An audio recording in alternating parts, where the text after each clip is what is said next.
नमस्कार, स्वागत है आपका बिहार समाचार में। बिहार में पहले चरण के लोकसभा चुनाव के बाद फिर से जनता के लिए बड़ी घोषणाएं हो गई है। करोड़ों पदों पर सरकारी नौकरियां दी जाएगी, किसानों का कर्ज माफ होगा, गरीबों के लिए भी कई बड़े ऐलान कर दिए हैं। देखिए, पहले चरण के चुनाव में जिस तरह से मोदी जी का विरोध हुआ है और जिस तरह से कई जगहों पर नीतीश कुमार और बीजेपी ने जो बिहार में कुछ काम ही नहीं किए हैं तो वोट का बहिष्कार कर दिया, जिसकी वजह से पीएम मोदी जी को बड़ा झटका लगा।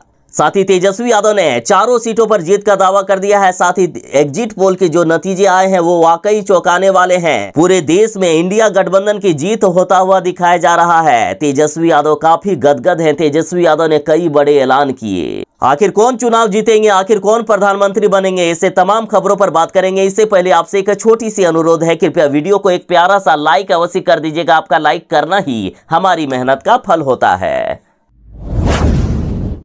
लोकसभा चुनाव को लेकर पहले चरण का मतदान हो चुका है। अभी 7 चरणों में टोटल चुनाव होने हैं। साथ ही जनता का आखिर क्या मूड है, आखिर कौन प्रधानमंत्री बन सकता है, किनकी सरकार बन सकती है, जनता ने अभी से ही ये खुलासा कर दिया।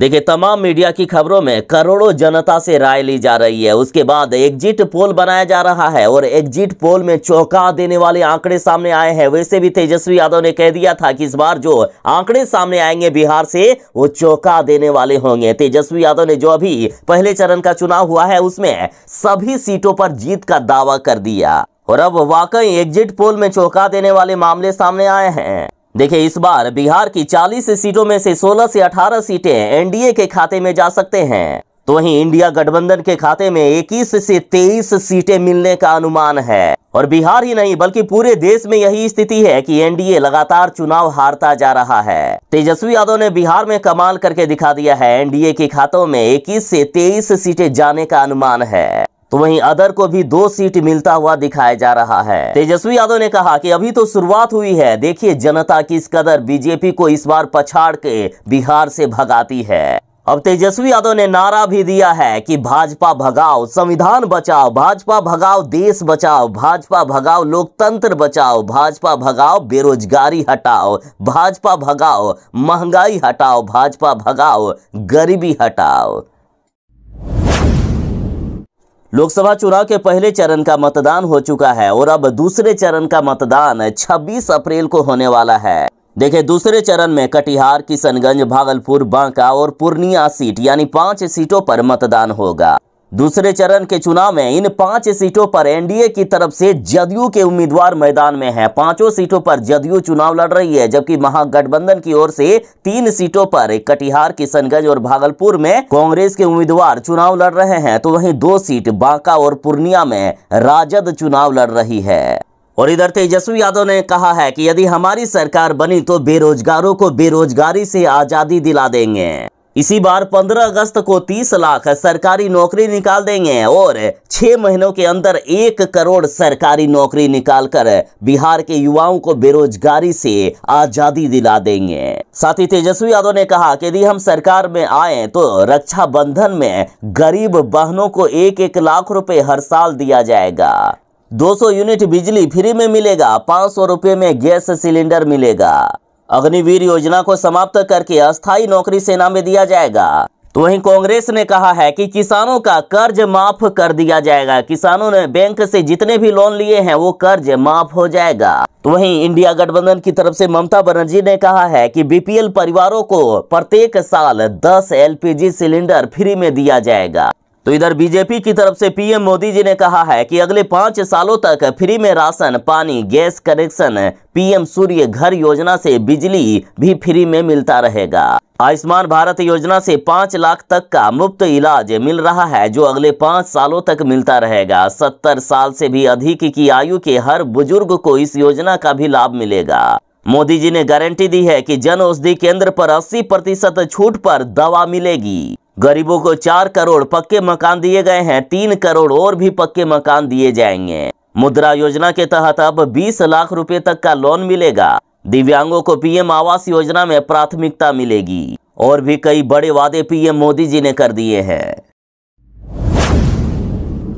जीतन मांझी ने लोकसभा चुनाव के बीच बड़ी मांग कर दी है। जीतन मांझी ने मुख्यमंत्री जी से कह दिया है कि मुख्यमंत्री जी शराबबंदी को खत्म कीजिए, वरना हमें चुनाव में भारी नुकसान का सामना करना पड़ सकता है। जीतन मांझी ने कहा कि चाहे कैसा भी समय हो, मैं शराबबंदी का विरोध पहले भी करता था और आज भी करूंगा। जीतन मांझी ने बिहार में शराबबंदी को खत्म करके गुजरात मॉडल लागू करने की मांग कर दी है, यानी बिहार में शराब पीने के लिए परमिट दिया जाएगा। गुजरात मॉडल यदि लागू हो गया तो खुले में शराब नहीं पिया जा सकता है, लेकिन बंद कमरे में, होटल के कमरे में या घर ले जाकर शराब पी सकती है। हालांकि जीतन मांझी ने कुछ दिन पहले यह भी बड़ा बयान दे दिया था कि जो दारू और ताड़ी से बैन हटाएगा, जनता उन्हीं को वोट दे, वरना वोट ना दे। और जब मीडिया ने जीतन मांझी से दोबारा ये सवाल किया कि आपके उस बयान का क्या हुआ, तो जीतन मांझी ने कहा कि मैं अपने बयान पर कल भी कायम था और आज भी कायम हूं। इन सब के बीच बीजेपी नेता भी लगातार शराबबंदी के खिलाफ ही दिख रहे हैं। तो अब बड़ी खबर है कि लोकसभा चुनाव से पहले बिहार में शराबबंदी की समीक्षा की जा सकती है। शराबबंदी को खत्म करने का विचार किया जा सकता है। बिहार के शिक्षकों के लिए बड़ी खबर है। बिहार में तीसरे चरण की शिक्षक बहाली का री एग्जाम का डेट जारी कर दिया गया है। देखिए, 5 अप्रैल को हुई शिक्षक बहाली परीक्षा स्थगित कर दी गई थी और अब बीपीएससी ने नया एग्जाम कैलेंडर जारी कर दिया है। और इसके मुताबिक तीसरे चरण की शिक्षक बहाली परीक्षा जो रद्द हुई थी, उसकी परीक्षा 10 जून से लेकर 12 जून के बीच आयोजित की जाएगी। तो वहीं शिक्षक बहाली की परीक्षा का परिणाम 10 जुलाई तक जारी किए जाने का लक्ष्य रखा गया है। इसके अलावा 40,000 से भी अधिक पदों के लिए निकाली प्रधान शिक्षक और प्रधानाध्यापक भर्ती परीक्षा का भी आयोजन जून में ही किया जाएगा। 13 जून को प्रधान शिक्षक और प्रधानाध्यापक के लिए परीक्षा 14 जून को आयोजित की जाएगी। इसके अलावा 69वीं संयुक्त प्रतियोगिता परीक्षा के लिए इंटरव्यू 17 से 28 अगस्त तक आयोजित किया जाएगा और 31 अगस्त तक रिजल्ट जारी कर दिया जाएगा। वहीं 17वीं संयुक्त प्रतियोगिता परीक्षा को लेकर प्री एग्जाम 30 सितंबर को आयोजित किया जाएगा। पहले चरण का लोकसभा चुनाव खत्म हो चुका है, जिसमें से 102 सीटों पर वोट हुई है। बिहार की बात करें तो बिहार के 4 सीटों पर वोट करवाई गई और इस बार वर्ष 2019 की तुलना में 5% मतदान कम हुआ है। निर्वाचन आयोग ने भीषण गर्मी की वजह बताई है। देखिए, यदि बिहार की बात करें तो राज्य निर्वाचन आयोग की तरफ से जारी आंकड़ों के मुताबिक शाम 6 बजे तक बिहार की 4 लोकसभा सीटों पर कुल 48.23% मतदान हुआ है। और इस तरह से मतदान का प्रतिशत कम होने से बीजेपी की चिंता बढ़ गई है। तो इधर तेजस्वी यादव ने दावा किया है कि चारों लोकसभा सीट से हम प्रचंड बहुमत से चुनाव जीत रहे हैं।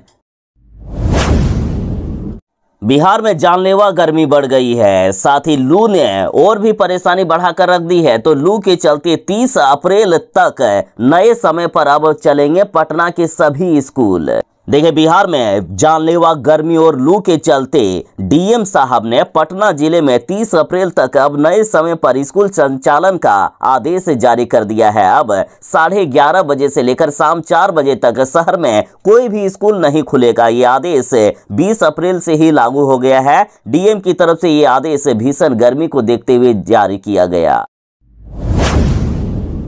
एक के बाद एक नेता आरजेडी का साथ छोड़ रहे हैं। जेल में सजा काट रहे प्रभुनाथ सिंह के बेटे ने भी कर दिया है अब पार्टी छोड़ने का ऐलान। देखिए, लगातार राष्ट्रीय जनता दल कमजोर होता हुआ जा रहा है। राष्ट्रीय जनता दल के वरिष्ठ नेता और पूर्व राज्यसभा सदस्य अशफाक करीम, आरजेडी के राष्ट्रीय उपाध्यक्ष और पूर्व केंद्रीय मंत्री देवेंद्र प्रसाद यादव, आरजेडी के पूर्व सांसद शैलेश कुमार उर्फ बुलो मंडल के पार्टी छोड़ने के बाद अब आरजेडी के पूर्व सांसद प्रभुनाथ सिंह के बेटे रणधीर सिंह ने राष्ट्रीय जनता दल को छोड़ने का ऐलान कर दिया है। बिहार की महिलाओं के लिए बड़ी खबर है। देखिए, महिलाओं के लिए नीतीश सरकार ने पिटारा खोल दिया है। अब तलाकशुदा औरतों को 25,000 रुपया देगी बिहार सरकार। देखिए, बिहार के फाइनेंस मिनिस्टर विजय चौधरी जी ने अल्पसंख्यक कल्याण स्कीम के द्वारा बिहार की तलाकशुदा अल्पसंख्यक महिलाओं को ये राशि देने की घोषणा की है। अब इन्हें 25,000 रुपया दिया जाएगा। ये योजना पहले से ही बिहार में चल रही थी, लेकिन पहले 10,000 रुपया दिया जाता था, लेकिन अब 25,000 रुपया करके मिलेगा। इस योजना का जो भी लाभ उठाना चाहते हैं तो अल्पसंख्यक कल्याण स्कीम के तहत जाकर आप आवेदन कर सकते हैं। तेजस्वी यादव ने कहा है कि अगर जनता बीजेपी को वोट देगी तो ये 4 चीजें हमेशा उनका पीछा करते रहेगी। तेजस्वी यादव ने कहा कि मोदी जी ने देश को ये 4 चीजें दी है, बेरोजगारी, महंगाई, गरीबी और जुमलेबाजी। तेजस्वी यादव ने कहा है कि बिहार में पिछले 17 सालों से नीतीश कुमार की सरकार है, पिछले 10 सालों से केंद्र में मोदी की सरकार है, लेकिन आज भी बिहार के साथ देश की बदहाली देखे, चारों तरफ गरीबी ही नजर आती है। तेजस्वी यादव ने कहा कि आप लालटेन पर बटन दबाइए, फिर काम देखिए। हम 17 महीनों में उप मुख्यमंत्री रहते हुए 5 लाख लोगों को सरकारी नौकरियां दे दी। नरेंद्र मोदी जी ने 10 सालों में 50,000 लोगों को भी नौकरी नहीं दे पाए हैं। सबसे ज्यादा बहाली सेना और रेलवे में निकलती थी, लेकिन आज रेलवे को ही बेच दिया गया है। 8 साल हो गए हैं, रेलवे में कोई भी वैकेंसी नहीं निकली है। तेजस्वी यादव ने कहा है कि आप लालटेन पर बटन दबाइए, फिर देखिएगा कि इस तरह से पूरे देश में नौकरी की बौछार कर देंगे। तेजस्वी यादव ने कहा है कि हमने तो अपनी क्षमता का मात्र 10% ही काम कर पाए, फिर भी बिहार में 5 लाख से भी ज्यादा सरकारी नौकरियां दे दी। लालू प्रसाद यादव ने कहा है कि मोदी जी संविधान बदलने की बात करते हैं, लेकिन वे याद रखें कि जो भी संविधान बदलने का काम करेगा जनता उनकी आंख निकाल लेगी। देखिए, लालू प्रसाद यादव ने कहा है कि बीजेपी हार के डर से घबरा गई है और इसीलिए घबराहट में आकर बीजेपी के नेता 400 पार का दावा कर रहे हैं। दरअसल विपक्ष की हिम्मत तोड़ने के लिए ये लोग इस तरह का भ्रम फैला रहे हैं। लालू प्रसाद यादव ने कहा कि बीजेपी के नेता खुलेआम बोल रहे हैं कि वे संविधान को बदल देंगे, लेकिन इन लोगों को पता नहीं है कि ये बाबा साहब का बनाया हुआ संविधान है, किसी एरे गेरे का बनाया हुआ नहीं। जो संविधान को बदलने की कोशिश करेगा, देश की गरीब, पिछड़ी और दलित जनता उन लोगों की आंख निकाल लेगी। तेजस्वी यादव ने कहा है कि यदि हमारी सरकार बनेगी तो हम सबसे पहले बिहार को विशेष राज्य का दर्जा और विशेष पैकेज दे देंगे। देखिए, नीतीश कुमार भी जब जब तेजस्वी यादव के साथ आते हैं तब तब बिहार को विशेष राज्य का दर्जा देने की मांग करते हैं, लेकिन जैसे ही तेजस्वी यादव का साथ छोड़कर नीतीश कुमार जी बीजेपी के साथ चले जाते हैं, नीतीश कुमार जी भूल जाते हैं कि बिहार को विशेष राज्य का दर्जा भी देना है। तो आखिर आप जान लीजिए कि क्यों चाहिए आखिर बिहार को विशेष राज्य का दर्जा, आखिर इससे फायदा क्या होगा। देखिए, खुद मुख्यमंत्री नीतीश कुमार जी ने दावा किया था कि अगर केंद्र की सरकार बिहार को विशेष राज्य का दर्जा दे देती है तो आने वाले 2 सालों के भीतर बिहार में गरीबी दूर हो जाएगी। और सुनिए, बिहार को विशेष राज्य का दर्जा यदि मिल जाए तो केंद्रीय योजनाओं में अभी फिलहाल जब दर्जा नहीं मिला है तो बिहार को 70% राशि लगानी पड़ती है, केंद्र से 30% राशि मिलती है, जबकि उल्टा हो जाएगा। विशेष राज्य का दर्जा मिलने से केंद्र सरकार की तरफ से बिहार को 70% राशि मिलेगी। मात्र 30% राशि बिहार सरकार को अपने स्तर पर लगाने होंगे, बाकी की राशि बिहार सरकार अन्य योजनाओं में खर्च कर सकती है, बिहार के विकास में खर्च कर सकती है। और सोचिए कि आप एक ऐसे नेता को वोट देना चाहोगे। जब मुख्यमंत्री जी तेजस्वी यादव के साथ थे तो ये कहते थे कि यदि हमारी सरकार बनी तो बिहार ही नहीं बल्कि सभी पिछड़े जितने भी राज्य हैं सभी को विशेष राज्य का दर्जा देंगे। और अब जब ये मोदी जी के साथ चले गए हैं तो ना तो इनकी चुनावी घोषणा पत्र में और ना ही कहीं पर भी ये विशेष राज्य का दर्जा का जिक्र कर रहे हैं।